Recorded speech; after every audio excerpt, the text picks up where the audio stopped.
Happy Wednesday po sa ating lahat. Ako si Benison Estareja. Dalawang weather systems pa rin po ang nakakaapekto sa ating bansa. Una na po dyan ang linya kung saan nagtatagpo po ang malamig na northeast monsoon at ang mainit na hangin from Pacific Ocean, also known as the shear line. At ito pong shear line ang nagpapaulan sa malaking bahagi ng southern Luzon.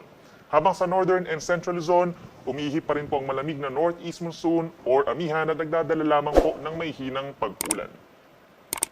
Samantala, as of 3 in the afternoon ay huling namataan itong low pressure area sa labas ng ating area of responsibility pa rin po at nasa layong 1,265 kilometers silangan ng Mindanao.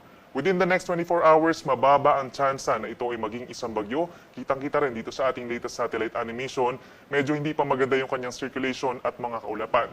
Pero within the next 24 hours, mataas din po ang tsansa na ito ay pumasok na ng ating area of responsibility.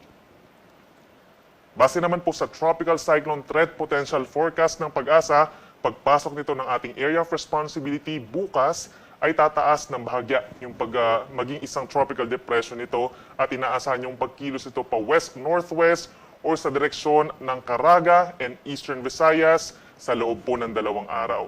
And over the weekend, nakikita naman natin, lalapit naman ito sa may areas ng Eastern Visayas and Bicol region at hindi rin natin inaalis yung possibility na didikit at lalapit ito early next week dito sa may parteng Southern Luzon. Ibig sabihin po niyan, malaking bahagi pa rin ng bansa ang magkakaroon ng mga pag-uulan, kabilang na dyan ang Mindanao and eastern portions of Visayas bago mag-weekend. And then over the weekend, malaking bahagi na po ng Visayas and Mindanao.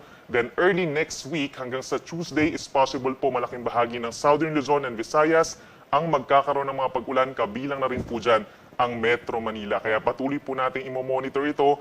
Once na maging tropical depression muli itong nasabing low pressure area, maglalabas muli ng official track ang Pag-asa. Base naman sa ating latest satellite animation, uulanin pa rin ngayong gabi hanggang bukas ng madaling araw ang Bicol region, Eastern Visayas, Calabarzon, and even dito sa Metro Manila at mga probinsya ng Oriental Mindoro, Marinduque, and Romblon. So mag-ingat po sa mga pagbaha at pagguho ng lupa at lagi magantabay sa mga advisories and even heavy rainfall warnings po ng Pag-asa. Dito naman sa may Northern Luzon, kitang-kita itong mga kulay puti, mga kaulapan po yan na nagdadala lamang ng mga maihinang pag-ulan, particularly ang Cagayan Valley, dito rin po sa may Aurora, most of Cordillera region, lalo na yung nasa may eastern side, asahan po yung bahagyang maulap or mostly cloudy skies overnight at sasamahan lamang po ng mga maihinang pag-ulan.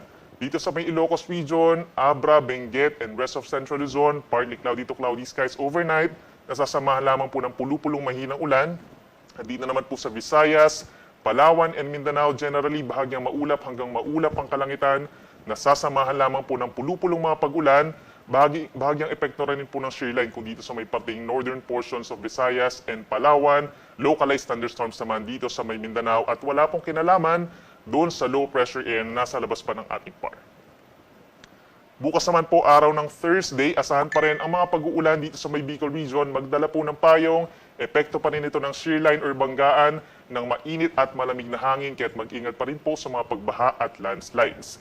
Dito naman po sa may Oriental Mindoro, Occidental Mindoro, Romblon, Marinduque, Calabarzon, meron po tayong mga maihinang ulan na dulot po yan ng northeast monsoon. So bababa pa yung ating amihan at bababa yung axis ng ating shear line. Metro Manila, meron na rin po tayong makulimlim pa rin na panahon na sasamahan ng may hihinang ulan na lamang, gayon din sa may Aurora, Cagayan Valley, at halos buong Cordillera region.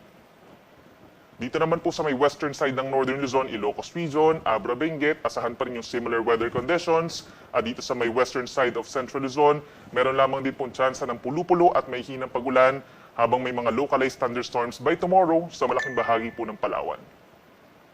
Araw ng Thursday, asahan din po ang maulang panahon dito sa may Eastern Visayas. Madaling araw pa lamang, asahan po yung mga kalat-kalat na ulan and thunderstorms na magkukos po ng mga pagbaha or pagguho ng lupa.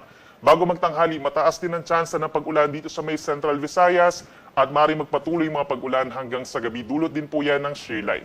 Habang dito sa may Western Visayas, bahagyang maulap hanggang maulap ang kalangitan sa umaga, but sasamahan din po yan ng kalat-kalat na ulan and thunderstorms sa hapon hanggang sa gabi.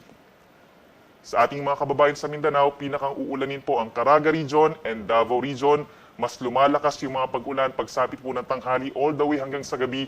Dulot na rin po yan ng shear line plus the trough of the low pressure air na papasok ng ating PAR. For the rest of Mindanao, asahan naman ang bahagyang maulap hanggang maulap na kalangitan sa umaga at sasamahan din ng mataas na tsansa ng ulan. Pagsapit po ng hapon hanggang sa gabi, dulot din ng localized thunderstorms at yung bahagyang epekto na rin po ng trough ng LPA.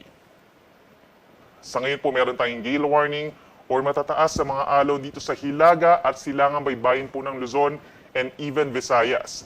Hanggang 4.5 meters o nasa 1.5 palapag ng gusaling taas ng alon ang mararanasan ng ating mga kababayan po dito sa Batanes, pababa ng Ilocos Norte, Cagayan including Babuyan Islands, Isabela, Aurora, Northern Quezon, dito rin po sa may Calaguas Islands sa Camarines Norte, Northern and Eastern Coast of Catanduanes, silangang baybayin po ng Albay at Sorsogon, Hilaga at silangang baybayin po ng Northern Samar at sa silangang baybayin ng Eastern Samar. Delikado po ang mga pag-alon na ito sa maliliit na sasakyang pandagat at maaring magpatuloy pang matataas sa mga pag-alon sa mga susunod na araw dahil sa malakas na pag-ihip ng Northeast Monsoon.